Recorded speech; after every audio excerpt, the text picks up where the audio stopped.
లక్ష్మి కోసం అని చెప్పేసి అటు పండును విహారి చాలా తిరుగుతూ ఉంటారు. లక్ష్మి మాత్రం ఇంట్లో నుంచెల్లి శాశ్వతంగా వెళ్ళిపోతుంది. ఈలోపు వెంటనే అంబికను సుభాష్ శాశ్వతంగా లక్ష్మిని చంపేయాలని నిర్ణయించుకుంటారు. ఎటు తిరిగైనా మళ్ళీ విహారి లక్ష్మిని ఇంటికి తీసుకొచ్చే అవకాశం ఉంది. అందుకే సుభాష్, నువ్వు లక్ష్మిని చంపేస్తే అప్పుడు వెంటనే లక్ష్మి చనిపోయిందని అప్పుడు విహార్ని ఇక తను లక్ష్మిని ధ్యానించుకుంటూ కుప్పకూలుతాడు.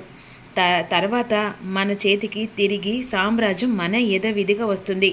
అవును అంబిక, నువ్వు చెప్పింది నిజమే. ఎలాగైనా సరే ఆ లక్ష్మిని శాశ్వతంగా చంపేస్తే సరిపోతుంది. మరి ఇంకెందుకు ఆలస్యం? వెంటనే ఆ లక్ష్మి ఎక్కడున్నా మన వాళ్ళతో చెప్పించి దానిని చంపేమని చెప్పు. సరే అంబిక అని చెప్పేసి సుభాష్ కాల్ కట్ చేస్తాడు. ఇక రౌడీలను పురమాయించి వెంటనే లక్ష్మిని గాలిస్తారు. మరోవైపు లక్ష్మి బాధతో బయటికి బ్యాగ్ పట్టుకొని బాధపడుతూ ఏడ్చుకుంటూ వెళ్తూ ఉంటుంది. విహారీ లక్ష్మి కోసమని చుట్టుపక్కల ఫోటోలు పట్టుకొని తిరుగుతూ ఉంటారు. పండు అటువైపు, మరోవైపు యమున మాత్రం ఇంట్లో కంగారు పడిపోతూ లక్ష్మి రావాలని చెప్పేసి టెన్షన్ పడుతూ ఉంటుంది.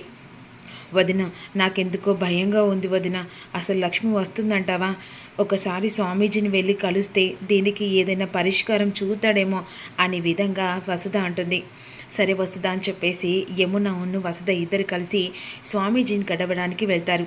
అక్కడ స్వామీజీ, ఏంటి యమునమ్మ, ఆపద ఉందని చెప్పేసి ఈ స్వామి దగ్గరికి వచ్చావా? అవును స్వామీజీ, నా ఇంటి దీపం ఇంట్లో నుంచి వెళ్ళిపోయింది. చెప్పాను కదా, తనకి ముందు ముందు గండాలున్నాయి. ఆ గండాలతోనే తను ప్రాణాలతో బయటపడుతుందో లేదో కూడా తెలియదు. ఏముంటున్నారు స్వామీజీ? మీకు తెలియని నిజం ఒకటి ఉంది. అది ఏంటంటే తను ఒకటి కాదు, ఇప్పుడు తన కడుపులో కూడా ఒక ప్రాణం పోసుకుంటూ ఇక భూమి మీదికి రాబోతుందనేసరికి ఒక్కసారిగా ఇక యమున షాక్ అయిపోతుంది. మీరేమంటున్నారో అర్థం కావట్లేదు. ఆ ఇంటికి దీపం లాంటి మళ్ళీ ఇంట్లో అడుగు పెడుతున్న ఆ బాబుకు ఆ ప్రాణానికి గండం ముంచుంది. ఆ గండంతోనే తల్లి కూడా పెద్ద గండం ముంచుంది. కాపాడుకోవాలంటే ఇక చాలా కష్టం. ఆ గండాల నుంచి నీకచ్చే నీ ఇంటి దీపాన్ని కాపాడుకోవాలి అనేసరికి, అంటే లక్ష్మి ఇప్పుడు? అవును అవును యమున, తను ఈ విషయం మీకు చెప్పలేకనే ఇంట్లో నుంచి శాశ్వతంగా వెళ్ళిపోయింది. లక్ష్మి వట్టి మనిషి కాదు. ఇప్పుడు నీ ఇంటికి పెద్ద దీపాన్ని ఇస్తుంది.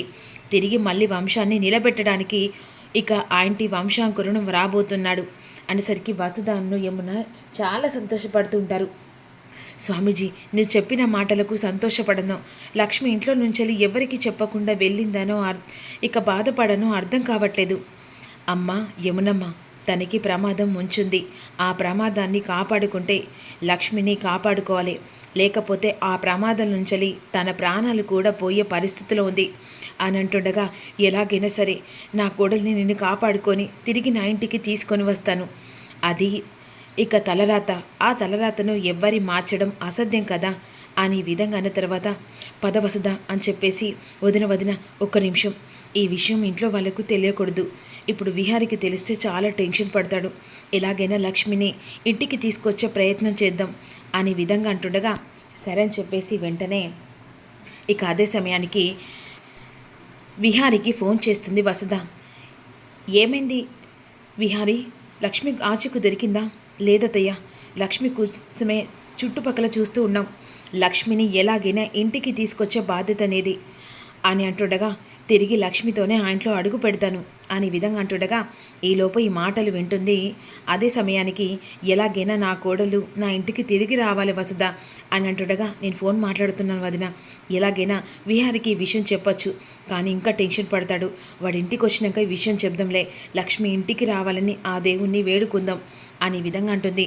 మరోవైపు లక్ష్మి బ్యాగ్ పట్టుకొని వెళ్తుండగా ఇక సుభాష్ పంపించిన రౌడీలు లక్ష్మి వెనకాల ఫాలో అవుతూ ఉంటారు. అరే చుక్కలాంటి పిల్లరా, ఎలా ఉంది చూడరా అని అంటుండగా వెంటనే లక్ష్మి వాళ్ళని చూసి కాస్త ముందడుగు ఎక్కువ వేగంగా నడుస్తూ ఉంటుంది. ఏంటి పాప, నీ దగ్గర డబ్బులు లేవా? నా దగ్గర డబ్బు ఉంది, నువ్వు నా దగ్గరికి రా. అరే ఎవర్రా మీరు అని చెప్పేసి లక్ష్మి రౌడీల నుంచి తప్పించుకుంటుంది. ఇక తప్పించుకొని చుట్టుపక్కల చూస్తూ అలా పరుగులు తీస్తూ ఉంటుంది. అరే అగో అక్కడి నుంచి వెళ్ళిపోతుందిరా, దాన్ని పట్టుకుండా దాన్ని చంపాలి అని వెనకాల రౌడీలు కూడా వస్తూ ఉంటారు. లక్ష్మి ఒక చోట ఆగానే రౌడీలు వెంటనే చుట్టుముడతారు. ఇక లక్ష్మి తప్పించుకునే ప్రయత్నం చేస్తూ ఉంటుంది. ఇక మరోవైపు లక్ష్మి ఆచూ కోసం అని చెప్పేసి విహారి వెళ్తాడు కదా, విహాన్ని ఎలాగైనా డైవర్ట్ చేయాలని చెప్పేసి శాస్త్ర కూడా ఇంట్లో నుంచి బయటికి వెళ్తుంది. ఆ సమయంలో లక్ష్మిని ఇక వెంటనే రెడ్ హ్యాండెడ్గా చూస్తుంది. ఇది ఇక్కడే ఉందంటే, ఇదే ఊళ్ళో ఉందంటే బావకు ఖచ్చితంగా దొరుకుతుంది. దీన్ని ఎలాగైనా ఇక బయటికి పంపించే ప్రయత్నం చేయాలా అని చెప్పేసి ఈ విధంగా అదే సమయానికి లక్ష్మి ఉన్న చోటికి వెళ్తుంది. దాన్ని ఏకంగా ఇంట్లో నుంచి పంపించాం, కానీ ఊళ్ళో నుంచి పంపించే ప్రయత్నం చేయాలని చెప్పేసి అనుకుంటున్న సమయంలో లక్ష్మి ఆ గోడ వెనకాల నుంచి వెళ్ళిపోతుండగా ఈలోపు శాస్త్ర ఆ రౌడీలకు దొరికి వెంటనే ఆ రౌడీలు కాస్త అక్కడున్న ఒక సంచిని పట్టుకొని ఆ సంచి మీద నుంచి కప్పి వెంటనే ఆ లక్ష్మిని ఎక్కడికో తీసుకొని వెళ్తుంటారు. అంటే లక్ష్మి అనుకొని అందులో శాస్త్రను కిడ్నాప్ చేస్తారు. వెంటనే అదే ముసుగులో శాస్త్రను కట్టి పడేసి ఒక రూమ్లో పెడతారు. మరోవైపు లక్ష్మి ఇక రౌడీల నుంచి తప్పించుకొని ఉరికొస్తుండగా కారుకు అడ్డుపడుతుంది. ఆ కారు ఎవరిదో కాదు, బిహార్ది. ఒక్కసారిగా ఇక వెంటనే అక్కడ పడిపోతుంది. లక్ష్మికి తలకి దెబ్బ తగులుతుంది. ఇక లక్ష్మి అని చెప్పేసి దొరికిందని చెప్పేసి వెంటనే లక్ష్మిని అక్కడి నుంచి తీసుకెళ్తుండగా లక్ష్మి స్పృహ తప్పుతుంది. హాస్పిటల్ దగ్గరికి తీసుకెళ్తాడు. కాస్త ట్రీట్మెంట్ అయిపోతుంది. వెంటనే లక్ష్మి లేచి చూస్తుంది. విహారీ వెంటనే లోపలికి వెళ్తాడు. లక్ష్మి కోపం మీద ఇక లక్ష్మి చెంప పగలు కొడతాడు. ఇంట్లో నుంచి నువ్వు వెళ్ళిపోవాల్సిన కారణం ఎక్కడిది అని విధంగా అడుగుతూ ఉంటాడు. లక్ష్మి చెప్పని సమాధానం. ఈ విషయం చెప్తే ఇక మొదటికే మోసం వస్తుందని. ఈలోపు మళ్ళీ యమున విహారీకి కాల్ చేస్తుంది. అప్పుడు విహారీ లక్ష్మి దొరికిందని చెప్పిన తర్వాత చాలా సంబరపడిపోతుంటుంది. వెంటనే ఇక లక్ష్మిని ఇంటికి తీసుకొని విహారీ వస్తుండగా వసుదా అని చెప్పేసి సంతోషంతో పిలుస్తుంది. ఏమైంది వదిన? లక్ష్మి దొరికిందట.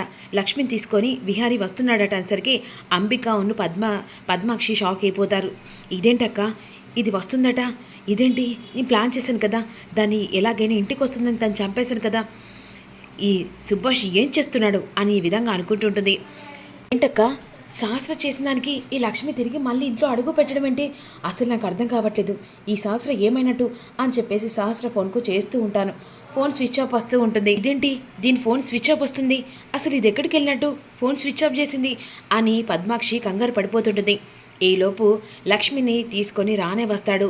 ఇక వెంటనే యమున హారతి ప్లేట్ పట్టుకొని లక్ష్మిని అక్కడ ఆగమని చెప్పేసి ఇద్దరికి హారతి ఇచ్చి లోపలికి రమ్మని చెప్తుండగా, అసలు ఏం చేస్తున్నావు వదిన, దానికి పని మనిషికి హారతి ఇవ్వడం ఏంటి అనే విధంగా ఇక పద్మాక్షి అంటూ ఉంటుంది. నీకేం తెలియదు వదిన, నువ్వు మాట్లాడకుండా ఉండు. అయినా లక్ష్మి ఎవరో నాకు బాగా తెలుసు. అలాంటప్పుడు ఎవరికన్ను ఎలాంటి పద్ధతి. ఈరోజు లక్ష్మి ఇంట్లో నుంచి వెళ్ళిపోవడం కారణం మరొకటి, కానీ ఇంటికి ఏదో ఒక రోజు ప్రతి ఒక్క గండంతో ఎదురు పడుతుంది. లోపలికి రమ్మని చెప్పేసి లక్ష్మిని లోపలి తీసుకెళ్తుంది. అసలు ఏమనుకుంటున్నావు లక్ష్మి, ఇంట్లో నుంచి వెళ్ళిపోవాలని చెప్పేసి నువ్వు ఎలా అనుకున్నావు అనే విధంగా యమున కోపంగా మాట్లాడుతుంటుంది. అసలు ఏంటి, అదేదో నీకు కోడలేనట్టుగా దాన్ని తీరిపాటిగా మాట్లాడినట్టు మాట్లాడుతున్నావేంటి అనే విధంగా అంటుండగా, అవును లక్ష్మి ఎవరో కాదు, లక్ష్మి నా కోడలు అని చెప్పేసి యమున ఒక్కసారిగా నోరు స్లిప్ అవుతుంది. మరి రాబోయే ఎపిసోడ్లో ఏం జరుగుతుందో తెలుసుకుంటాం. Don't miss you.